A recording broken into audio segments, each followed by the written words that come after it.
Hello everyone, तर चला सुरुवात करू आपण आजच्या भागाला. त्या अगोदर आपल्या चॅनलला सबस्क्राईब करून घ्या, लाईक करून घ्या. चला सुरुवात करूयात.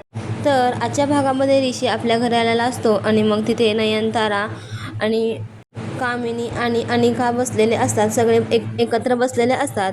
मग नयनतारा बोलते की ऋषी आता घरी आलेला आहे, याचा अर्थ असा आहे की त्यांनी कमळीची सगळे नाते तोडून आला, म्हणून कमळीशी त्याचा काहीही संबंध नाही, अशी नयनतारा बोलू लागते. पण मग इकडे कामिनी बोलते की तू एकटीने असं मान्य करून जमत नाही ना, ऋषीनं पण बोलायला पाहिजे की मी कमळीसोबत सगळे नाते तोडून आले म्हणून. तर इकडे अनिका बोलते.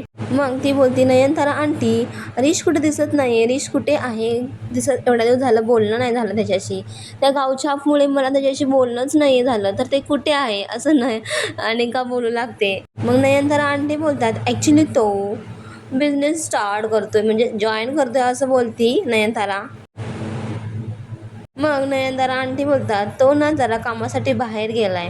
मग अनिका बोलते हां, ॲक्च्युली त्याच्याबरोबर माझं कन्व्हर्सेशनच नाही झालं, म्हणून मी विचारत होते. मग रोहित बोलतो अगं मम्मी, तू आई, तू असं का सांगितलं त्यांना, कमळे तर आपल्याच घरी राहते, तू का त्यांना सांगितलं नाही.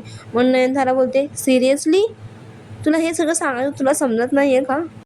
ती बोलते आता आता तिला जर समजलं तर ती किती टोमणे मारेल मला, की स्वतःच्या मुलाला घरी आणण्यासाठी तिने कमळेला पण आपल्या घरी आणले, असं ती नयनतारा बोलू लागते. मग नयनतारा बोलते कधी ही पनवती आपल्या मागून जाणार आहे काय माहीत. मग रोहित लगेच तिकडून बोलते आई, ती पनवती आपल्या घरातून गेली. मग रोहित काय करतो, ती कमळीच्या मम्मीला बाहेरून पळवून लावतो आणि कमळी पण जाते. असं काहीतरी विचित्र हरकत करतो. मग त्याला खूप ओरडते पप्पा आणि मम्मी त्याची. मग त्याला बोलतो तू मूर्ख आहेस, हे आहेस ते आहेस. मग तो बोलतो मी मूर्ख नाही. इथूनच आपला एपिसोड संपलेला आहे. भेटूयात नेक्स्ट व्हिडिओमध्ये. Bye, take care.